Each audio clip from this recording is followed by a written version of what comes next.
And today's going to be the first of 3 workshops. And this one is how to target the right consumers and building customer segments. We're going to start with this presentation because this is kind of the foundation for any digital marketing strategy or any marketing strategy at all. And so we're going to dive deep into consumer segments and how it can benefit your business. And while we're having a connection timeout, all right, so a little bit about me is went to Fort Lewis College, got a bachelor's in marketing. This was in 2017, so just last year. And during that time, I got ClickMinded SEO certified as an SEO specialist, also through Moz, Google Analytics, Google AdWords, and many other online certifications. So I've been working through the digital marketing realm for quite a while now.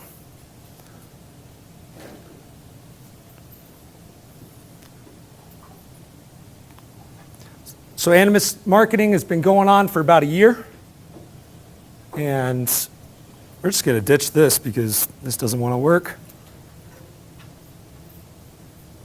Goodness gracious. So today we're going to basically go over consumer segments, the geographics, demographics, and what's most commonly missed, the psychographics. Right? Most businesses can easily put together a list of demographics, and as far as like local business, the geographic location is pretty simple for that.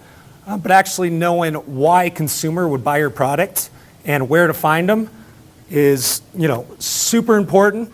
And from there, we're going to go into the sales funnel and how we can create content for each stage of the sales funnel and how that relates to our customer segments. And then we're going to talk about how we're going to gather that information, right? Where do we find consumer interest? Where do we find their behaviors? Where are they hanging out? And we're going to find out where we can get that information.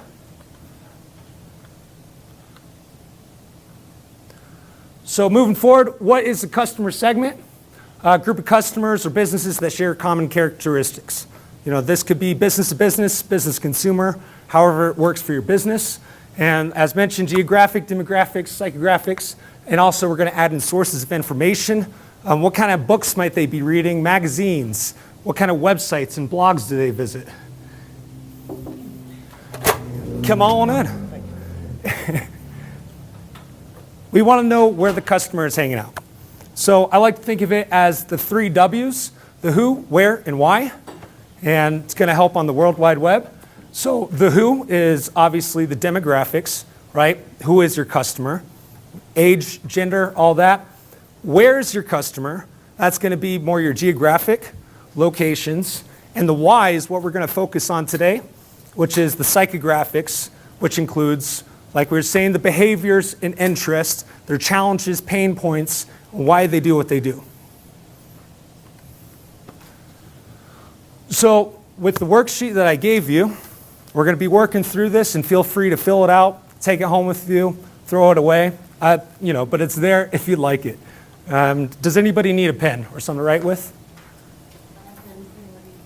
Awesome. So we're going to go through this in order. I'm going to kind of just breeze through geographic and demographics because I'm sure most of you are already pretty familiar with that with your business, but maybe give you a couple examples that might help out. So the whole influence on this consumer segment is not just a digital marketing influence. It's not just trying to find someone on paid advertisements and targeting people. This includes everything from product development, marketing. It could be the content marketing, copywriting, and creating every content for every stage on the buying cycle. It could be an email campaign or possibly targeting like we were saying. So when it comes to geographic, as I'm sure most of you probably own local businesses. So this might be a simple one as far as staying local to Durango, Mancos, Hesperus, or Silverton, kind of in this local area. But there are a couple of things that I want to throw out there to consider, right? So one of them would be seasonal. So if we look at Google Trends, which Google Trends is an excellent tool to find how certain items trend over time. If I typed in digital marketing, I found that during the month of December, a couple of weeks before Christmas, a couple weeks after, like it just dropped immensely because people don't want to worry about marketing and such during the holidays, right? So maybe that would tell me that I need to cut back on, trying to target people during that time. But as far as, say you were a garden supplier online, right? Well, you could just target everywhere and try to go that route, but for seasonal change, we can see that in Colorado, the season begins like June, where people are really looking into supplies, versus in the South, in a place like Georgia, people are looking as early as March, right? So this gives someone the ability to say, well, I'm going to target Georgia during, the months of March and maybe April, more so than Colorado. That's when I'll focus most of my marketing efforts in June. So something to consider in your marketing efforts. Also, another example would be winter coats. North Dakota, you can see it starts way early, and the same thing with Georgia is much later. So for most of us that own a local business, say you had a local garden supply store, right? Well, this is an example that's shown through Facebook, where we have like Durango with an extra 17-mile radius around it, but I also hit up Mancos, and that includes Hesperus, right? So simple local marketing, most of us are pretty familiar with that. Another would be like new territory and style. So if you opened up a new business, say in Steamboat Springs, well, maybe you'd want to specifically have an offer just around that area because you're a brand new business and you're trying to get the word out, rather than just targeting all your current consumers. Or style, the same thing for like Steamboat Springs. If you own a Western wear shop online, well, maybe you wouldn't target Denver as much as you would target some places like Steamboat Springs or Durango, or more kind of the farming type of communities, right? So these are all things to consider in geographics and important in your marketing plan and consumer segment. Next, we're going to talk about the who, which is the demographics. Also, we're just kind of going to go through this. We have obviously gender, and we can see chocolate is mainly geared toward women in all their advertisements, right? But the same could go for, say, tools and men, right? They specifically add this guy with the hard hat, and he looks tough, and he's got hairy arms, really speaking to that kind of tough man personality, right? Age, Fort Lewis College, they're probably targeting people between the ages of 17 and 22, who have either in high school or recently graduated. Simple enough. If you were a realtor in town, say you were marketing new family homes, well, maybe you wouldn't want to target people below the age of 35, right? Because maybe they're not ready to buy a new family home. Or perhaps with Animus Marketing, I can target business owners and entrepreneurs in town, but maybe I don't want to target people below the age of 25 because maybe, they're just getting started and might not be able to afford my services.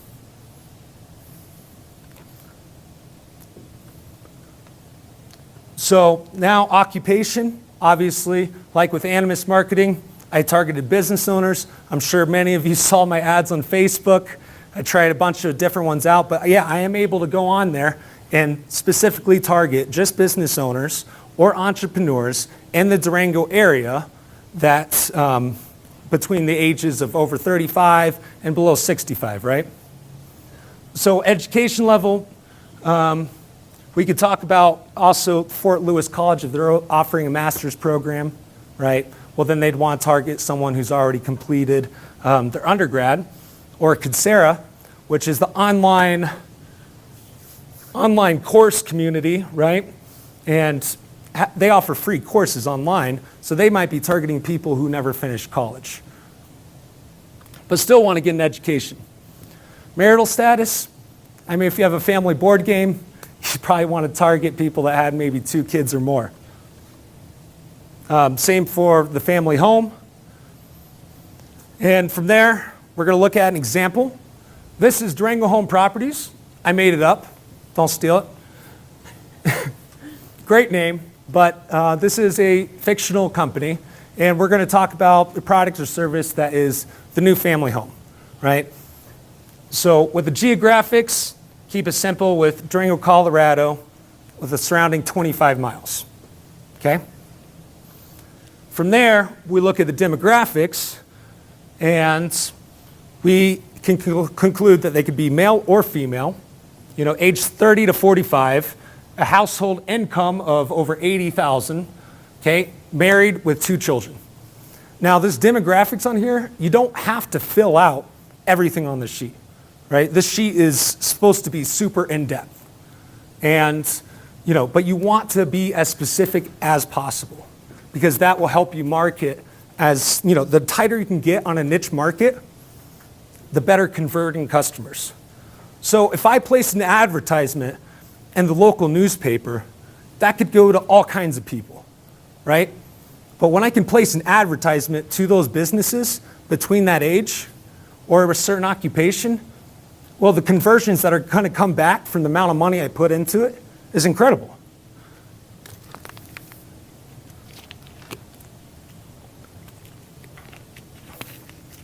Or say you own like a midwifery in town, right? Home birth.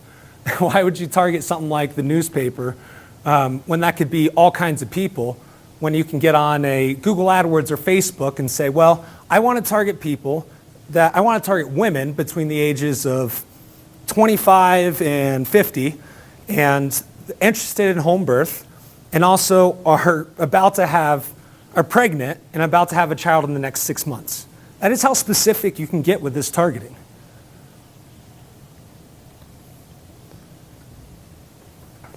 So psychographics, the actual definition, as from Webster, is the study and classification of people according to their attitudes, aspirations, and other psychological criteria, especially in market research. And honestly, for me, this is one of the most important aspects of this, just as important as your demographics. Like I said, it is commonly missed by most businesses. Most businesses pass by this or don't find the time or are just too lazy to really dive deep into these consumer segments. And like I said, once you have a clear idea of this, it's going to affect every part of your business, including sales, marketing, and product development.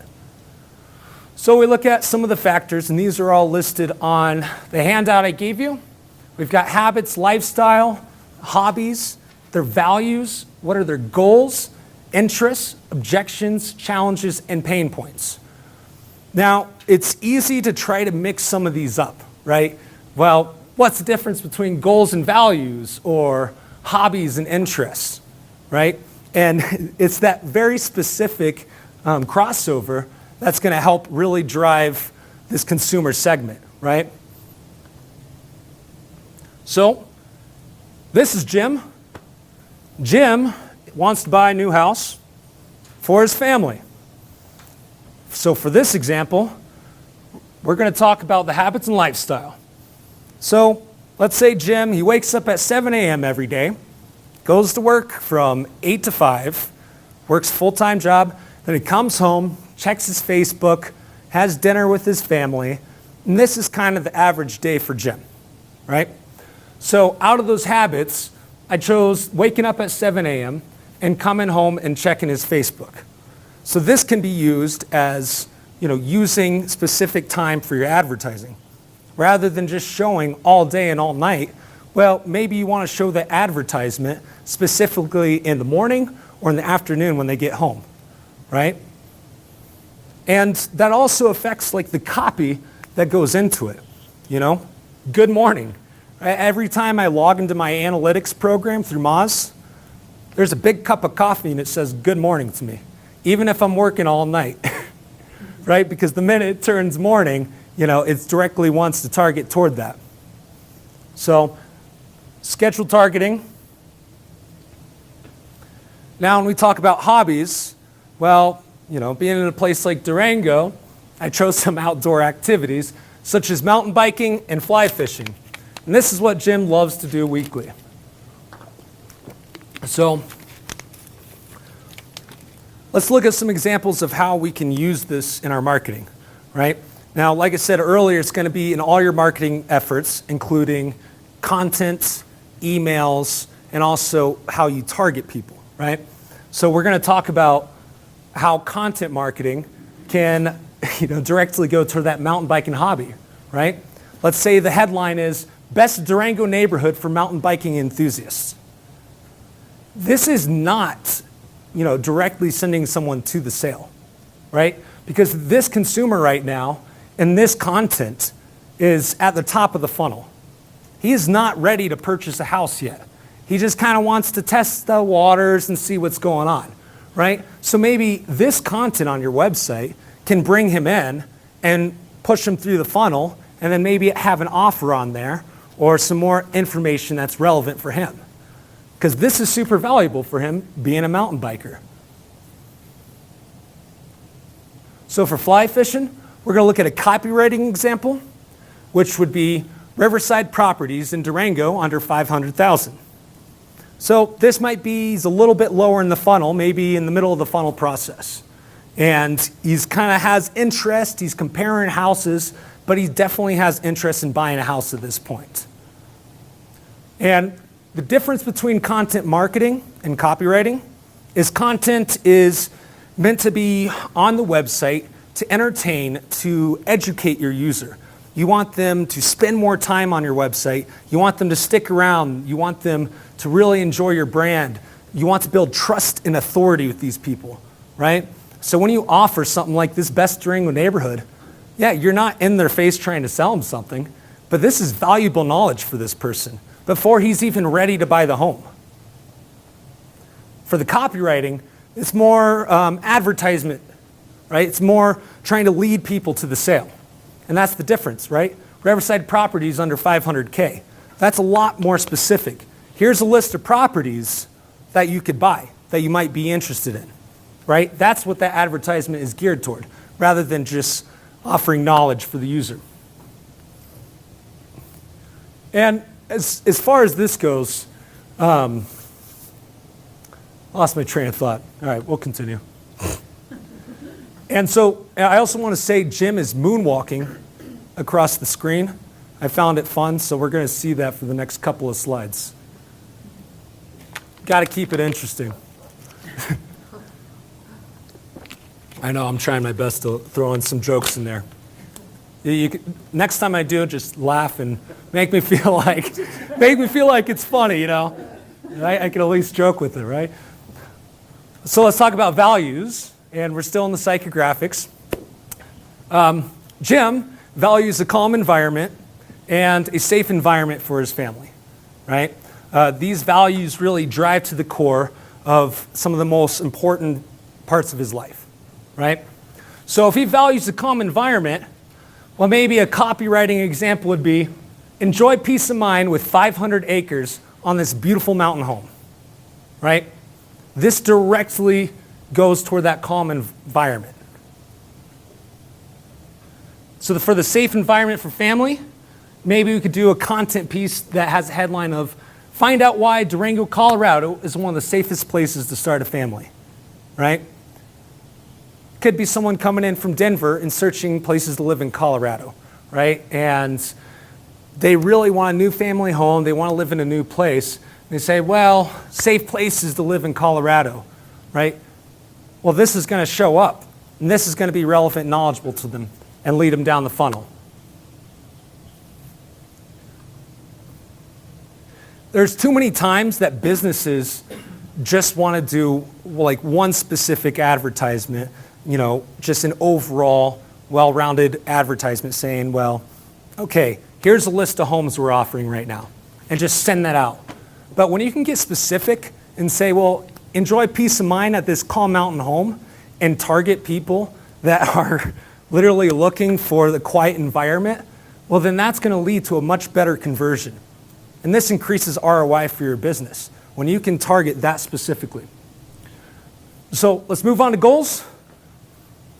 Finding a spacious house for the family is one of his main goals. For a copywriting example, we're going to say, explore a list of the best family homes in Durango, okay? For finding the best mortgage rate for a new home, this could be a content writing piece which is compare the best mortgage rates for multiple lenders in Durango, Colorado. How many people searching for a new home are probably comparing rates online and researching before they even go anywhere close to actually wanting to buy a home, right? The point is that all of these people are constantly researching online to gain valuable knowledge before they make any purchase. Think about your own purchasing behavior, right? Let's say I wanted to buy this new computer.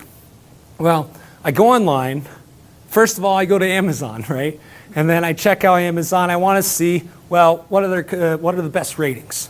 And then from there, I see a computer, I like it. Well, then I go to their website to see if I can find a coupon on their website or an offer from them, right? And then from there, I compare it with other models. And then I say, well, what is the benefits of having a HP computer versus a Dell? And this would be all knowledge in the process and leading me down the funnel to finally make that sale once I really understand exactly what I'm looking for. And this is for everybody. Everyone does it. It is terrifying. And the thing is, in the next workshops, we're going to really dive deep into the specific techniques, SEO, Google AdWords, social media, and if it's right for your business, right? And this is going to help just incredibly, right? When you can target people based on what they do, what they like, what they search on the internet, it is a scary thing. It's freaky, but this is where we're at today, right? Facebook has, all the data and information that you search into Google every day. They know who you are. They know how to target you. In fact, every time you look at a product, well, you can get remarketed within an hour. If you go to my website and you go to the offer for a free business assessment, well, if you go there and don't put your email address in, you're probably going to see an ad for me that's going to follow up on that. Because I have code on there that says, well, this person didn't quite follow through, so we're going to send something back out at them. That's why if, say, you were looking at the new computer, or if you were looking at a guitar online, you search for it, you're like, okay, well, maybe in a little bit I don't have that much money because I really like that $2,000 guitar. And then you see it everywhere online. I mean, how many times has that happened? Everywhere. So, and we'll go over that in the next presentations on how to really drive deep and if that's relevant for your business. So moving on to interest, Jim here loves the outdoors and he's a shutterbug. Shutterbug is someone who enjoys taking amateur photography, just so you know. And for these interests, we could say an advertising placement could be sponsoring an event held by a local outdoor retailer, right? It could be, like River Days, or it could be one of these outdoor events and placing a banner, or even just being there, and talking with people and networking and connecting, right? Another option could be creating content for a local outdoor blog, right? This would be guest writing and definitely provides value for both SEO and referral power. So, for example, the marijuana shop that I work for in town, for SEO purposes and the referral, I ended up writing a guest blog for the Durango Tourism website, right? And on that blog, it was basically, well, here's the marijuana rules and regulations, and here's what you got to consider when you come to Durango, Colorado. And then apart from that, there was also a tidbit that said, well, here's also the etiquette between with marijuana with other people, right? So people come to this blog who are visiting the town of Durango, and this offers one option of, well, Tyler Rice, the writer of this blog, recommends this place to go to. And then people click through that and end up going to the website, leading them down the funnel. Another case would be just having the link there would offer SEO value as far as showing up higher on the search engine rankings. Guest writing. So for Jim being a shutterbug, We're also going to talk about advertising placement, which could be Instagram ads to local target audience, right? If the person's a shutterbug, I'd imagine that they would be on Instagram constantly because that is the photo sharing platform. And having ads specifically on Instagram might just work for that person who has that interest. Objections. What would stop a customer from buying your product?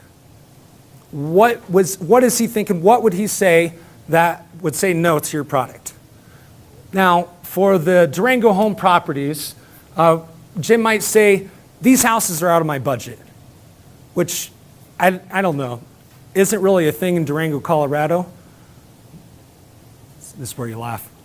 Yeah. Cue. All right, cool. Thank you.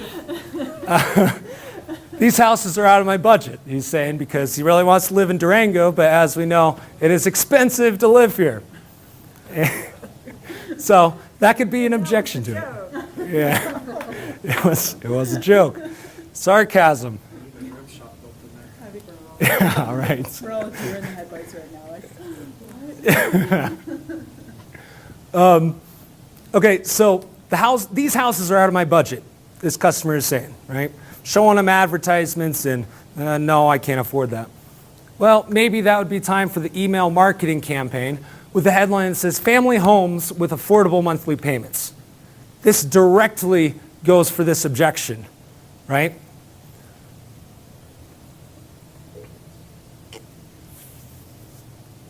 Now, when we talk of the challenges for Jim here, he's challenged with finding an affordable home, much like the last one. And to offset that, we're going to go with the copywriting example. This will be, we know how expensive homes are in Durango, Colorado. Check out these homes that are drastically below market price. Now think of how different that is versus just saying, here's the list of homes between 250 and 500K, right? This specific marketing will increase your ROI, like crazy. So he's also challenged with having enough finances for a down payment. So that could also be an email marketing headline that could say, do you need down payment assistance? Well, we can help. Directly go against that challenge. Because just simply putting your product out there isn't going to help anybody. Let's say I'm downtown Durango and I'm interested at looking at some new shirts, right? And so I go into the clothing store, I'm kind of looking around, and the salesperson comes up to me and says, hey, look at this shirt, this is the shirt you want. This shirt is amazing. I know you'll love it. It's $30. Buy it now, right? Well, I just came there to simply look through, right? I'm just shopping at this point. I don't want somebody berating me and throwing advertisements in my face, right? I want someone to come up to me and help me like, hey, do you have any questions? What do you need to know? Are you interested in seeing the quality of this shirt versus this shirt or this company over this? How can we help you, right? Because this person is at the top of the funnel rather than at the bottom of the funnel. So finding the correct times with the correct wording is super important.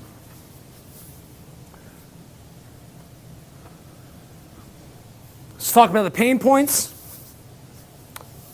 The rent is too damn high without any return on investment, which is also a common thing in Durango. So how do we go against that pain point?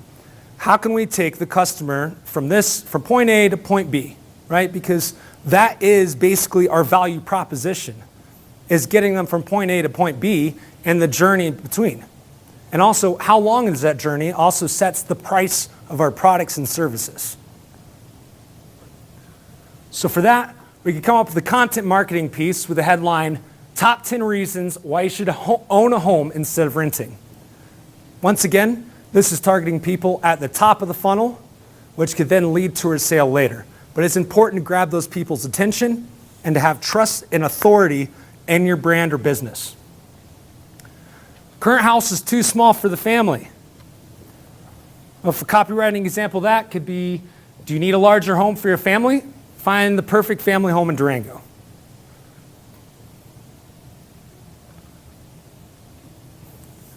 So as an overview of these psychographics, included with the demographics, with the geographic, this really drives down into what our consumers are. And like I said, we don't have to fill out everything on this sheet. But the more specific you can get, and the more you can think about these customers, the better your targeting, the better your marketing and products are going to be. Last but not least, we're going to talk about sources of information. Simply put, what kind of information are these people into? This is also where ad placements come into play, right? So for Jim, the new home buyer, well, maybe he has the book, Home Buying for Dummies, or magazine that's new homes, or perhaps, there's certain events that he goes to.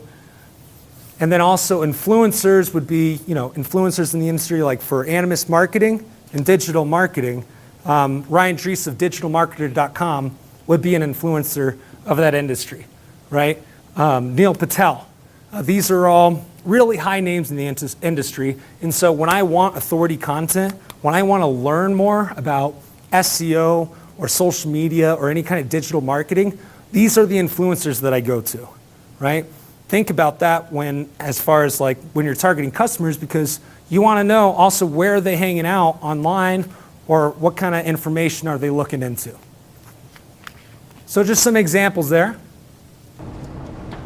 So, with both the geographic and the demographics, as far as like, for example, like Facebook,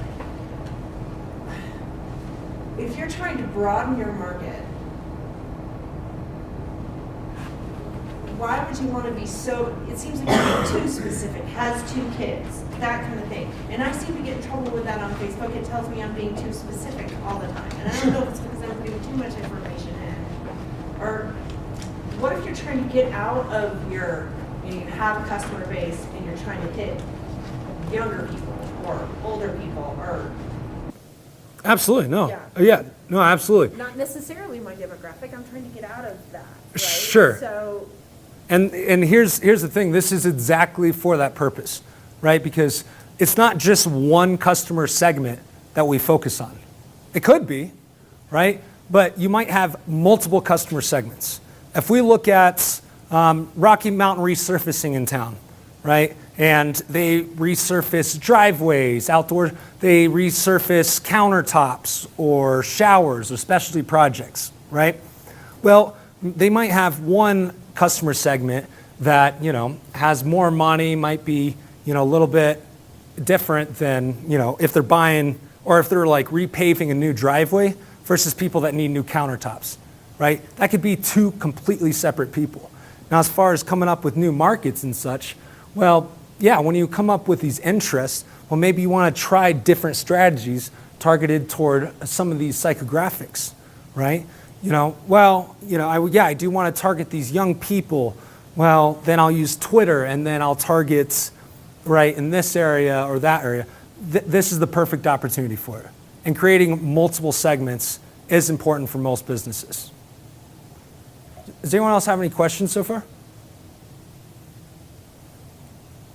The sources of information are what the customers would be looking at, correct? That is correct. This is all what Jim does, right, on the sheet. If I'm basically, let's say I'm a business to business and I'm trying to sell certifications online, right?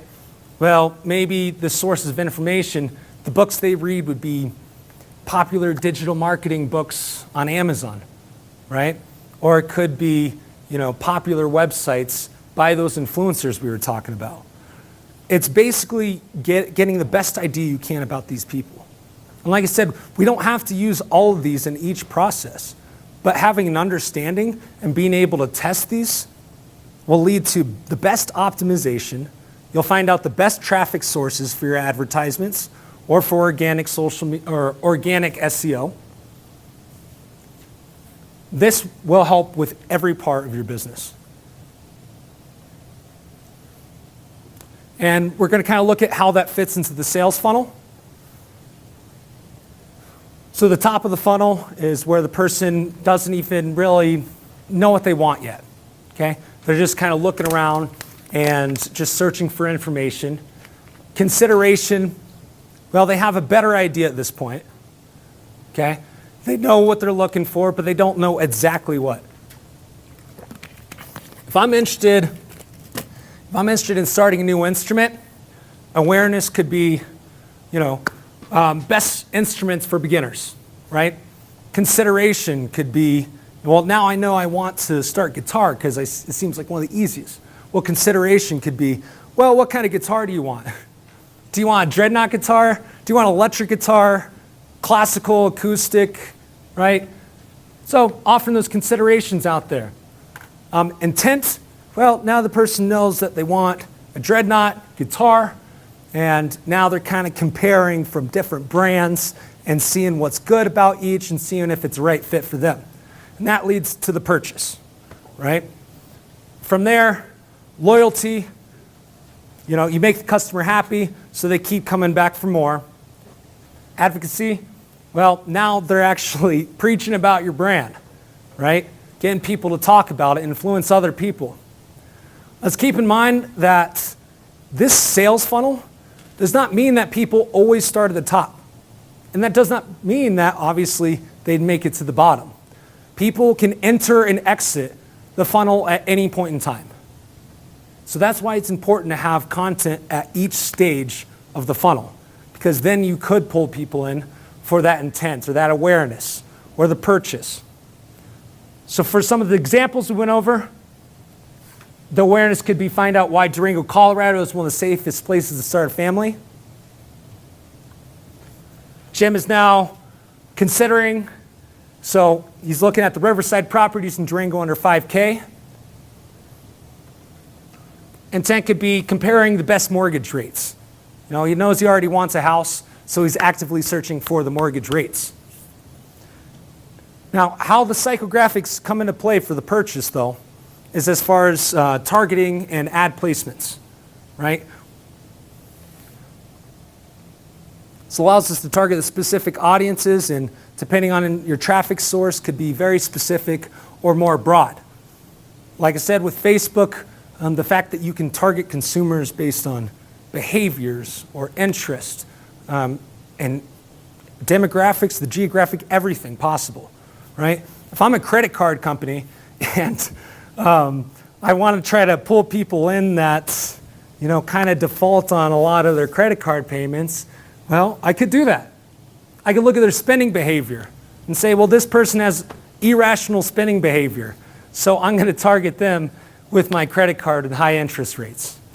Not saying it's ethical, but it's possible, right? Special offers when we move down into the loyalty stage. This is basically the profit maximizer, right?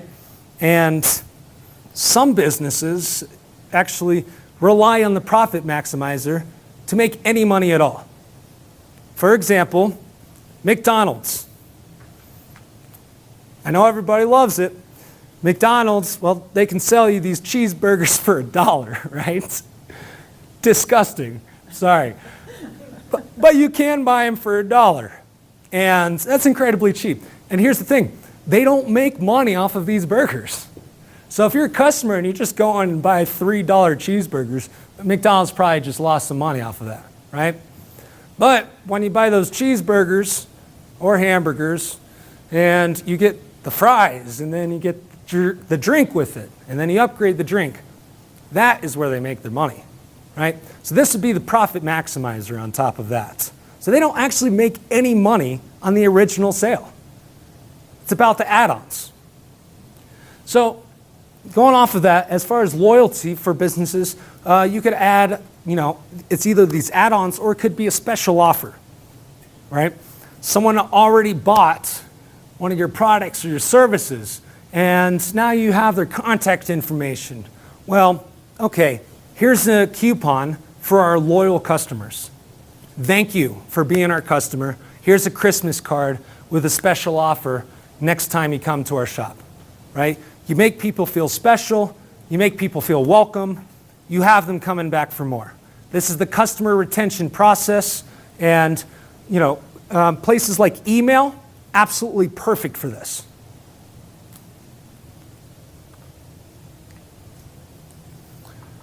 So now we're going to talk about some methods of gathering psychographic information.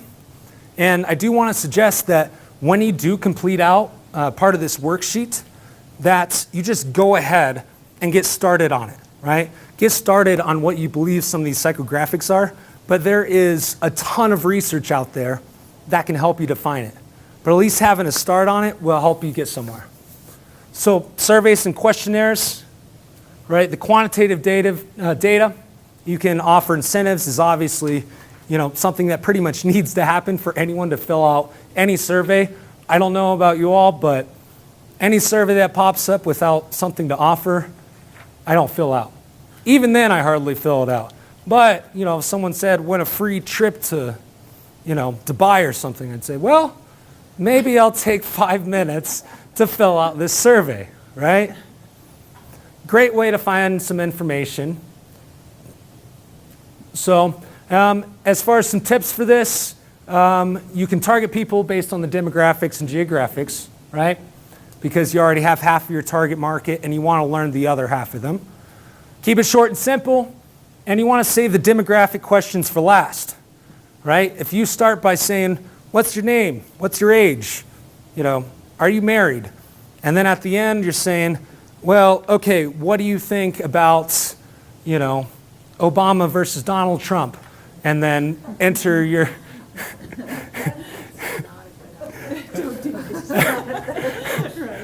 Bad example. But, like I said, you want to keep the simple questions last. Otherwise, they're going to get to these hard questions. Be like, oh my gosh, how long is this? This is a drag.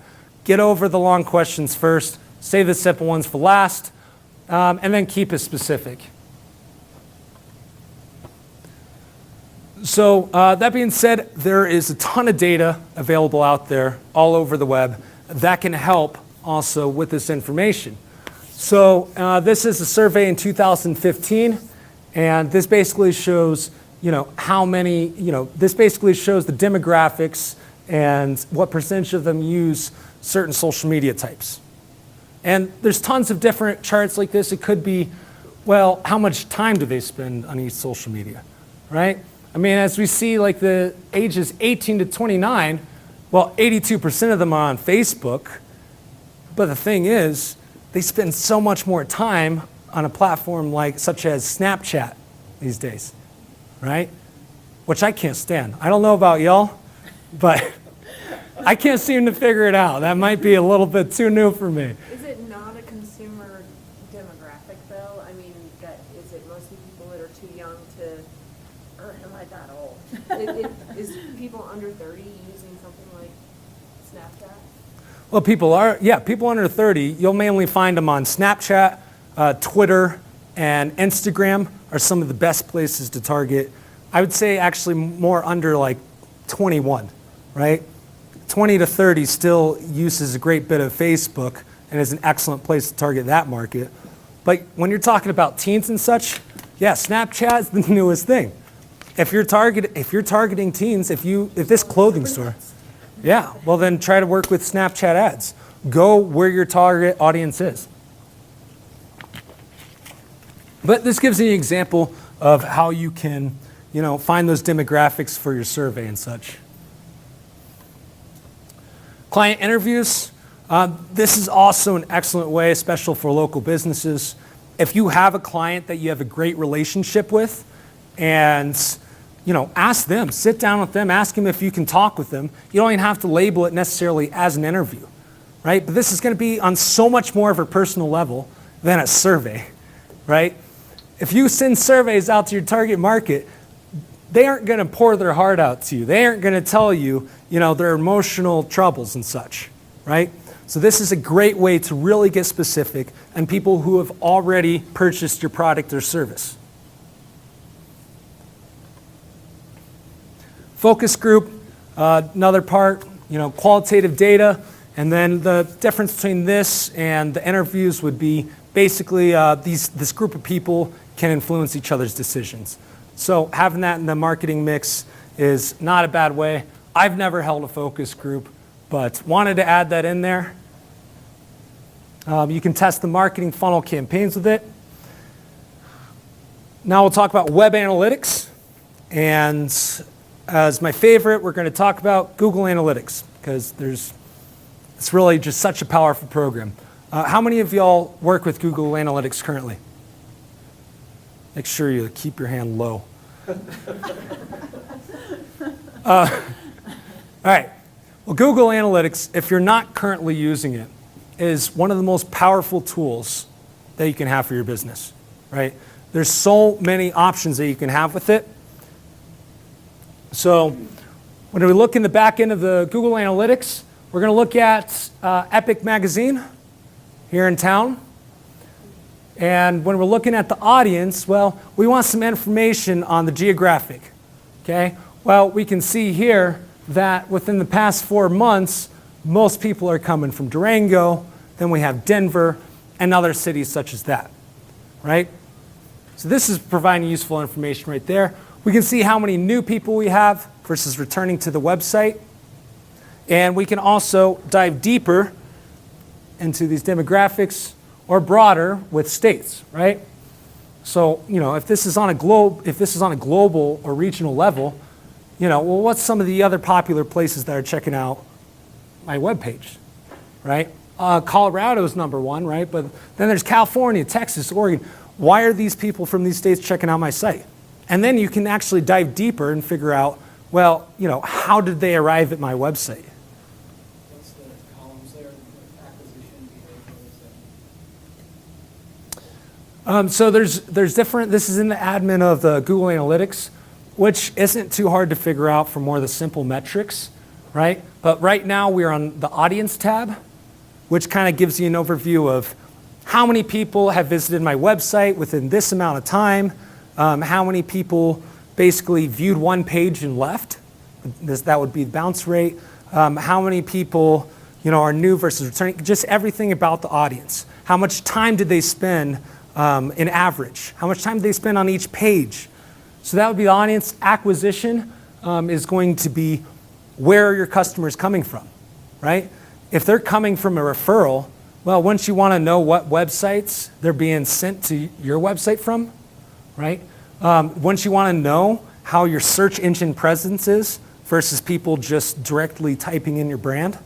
So all this data will come off of your website to Google Analytics, is that correct? That is correct. It's you'd have to look up basically either contact your web administrator or basically look up the steps that it takes to install Google Analytics on your account. It's not a difficult process. Is that a paid service? It is a free service.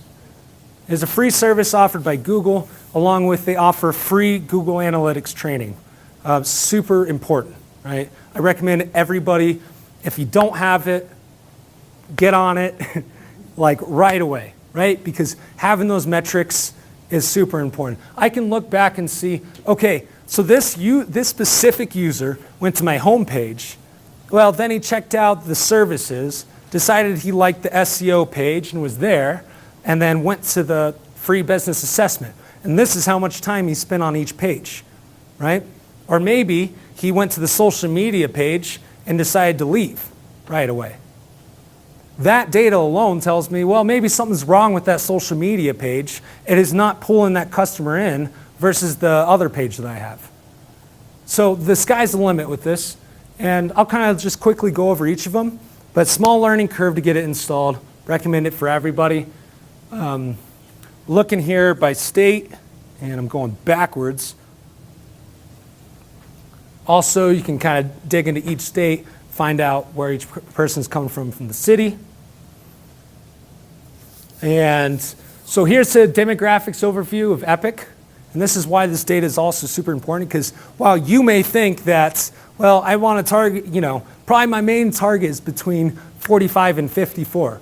That's probably the people, probably the people that are going to be visiting my website.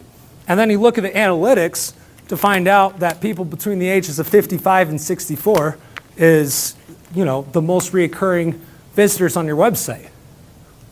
Also, take a note of the gender, that with this magazine, which is basically the empowering people, inspiring community, kind of that kind of feel, obviously has a larger target market toward women. Yes? Is it also possible to filter it so that you can look at that same information, how many people spent more than 10 minutes on my site, and then look at the demographics? Absolutely. Now, stuff like that is a little bit more difficult to understand right off the bat, but depending on how much you want to learn from Google Analytics, really you could do just about anything with it when it comes to your website, right? Find out, you could look at each specific user and where they came from, their IP address, what they're doing. It's really, yes, you can see their IP address. So basically, it's just analytics is just pulling in all the metadata from everybody's computer information, and it's gathering this profile, this, and then when it revisits the website, it puts that in the database for your specific URL. That is correct. It records it in real time.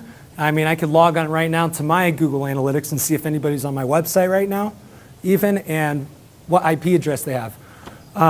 Google knows everything about us.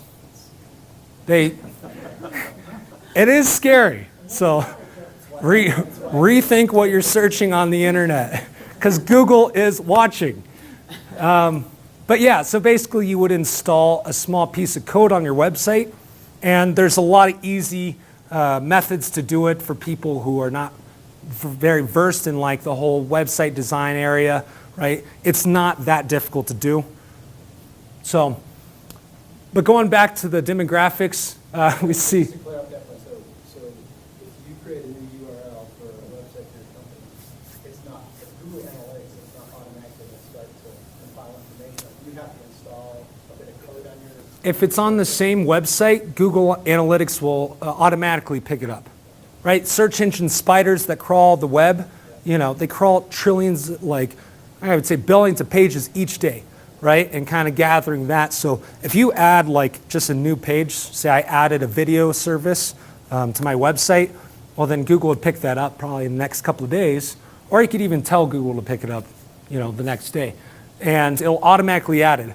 Now, if I wanted to add my SEO course that I'm starting called Living Rank, which is on a separate URL, it's a whole separate website. So different data, different website. So you would have to install Google Analytics code to do that? That is correct. So, I mean, watching a simple tutorial, it all depends on where your website comes from. If it's something like WordPress, it's not hard. Super easy to get it installed, and it can provide you with all this kinds of information. Yeah, this is Epic, right? 55 to 64 female. Well, how do you think that looks to the marijuana shop, right? So here we have a local marijuana shop, and their demographics 25 to 34, and mostly male with 70%. So that's completely flip-flopped, right? But this helps people better target. There's also an interest section. This kind of goes over what people are searching on the web other than your website and such. And the affinity category would be more of kind of like their broad interests. Well, they like to kind of check out politics every once in a while, or they like to look at food and dining and such on Pinterest. The end market segment would be like the travel and hotel accommodations. People are actively purchasing or involved in those categories. So those are two good sections to look at when viewing your Google Analytics and coming up with those psychographics. We'll look at the acquisition, okay? And this is also one of the great features of this, one of my favorites.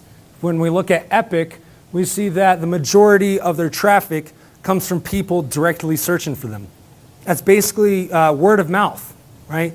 The direct traffic is going to be people searching in Epic magazine, Epic, or directly typing in the website in the search bar, or right into the anywhere, right?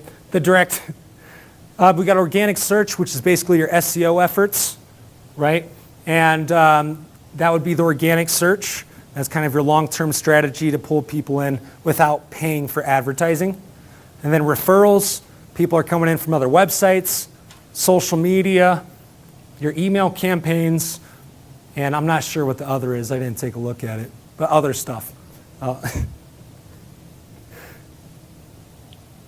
We'll look at also, you can see kind of what devices they're using to how to properly target people. We can see that desktop has 67%, of the people looking at Epic Magazine. But when we look at the local marijuana shop, 67% of people are using their mobile device, right? People are in Durango searching, marijuana close to me, dispensary close to me, from their mobile device rather than from their homes. And they're younger. And they are younger, yeah. The demographic of 25 to 34. Absolutely. Social media, I'm just going to kind of run through this because we have a couple more minutes left. If you have somewhere to go, feel free to step up and leave. Otherwise, I'm just going to wrap up in a few minutes. Social media, who engages with your business, and this is where you can check out and creep on their profiles. And so as far as that, something like Facebook, let's say I have someone consistently engaging and liking a post, from my business, right? Well, this person that's most engaging, I can go look at their Facebook and see what are they interested in? What kind of books do they like? What kind of movies do they like? And their demographics as well. So just saying there's like multiple areas that you can gather this information, right? And so that being said, thank you for listening to the presentation. And next month, we're going to go over SEO and Google AdWords and finding out which traffic source is correct for your business. And we're going to use these consumer segments from there to really drive the best ads and the best digital marketing that we possibly can.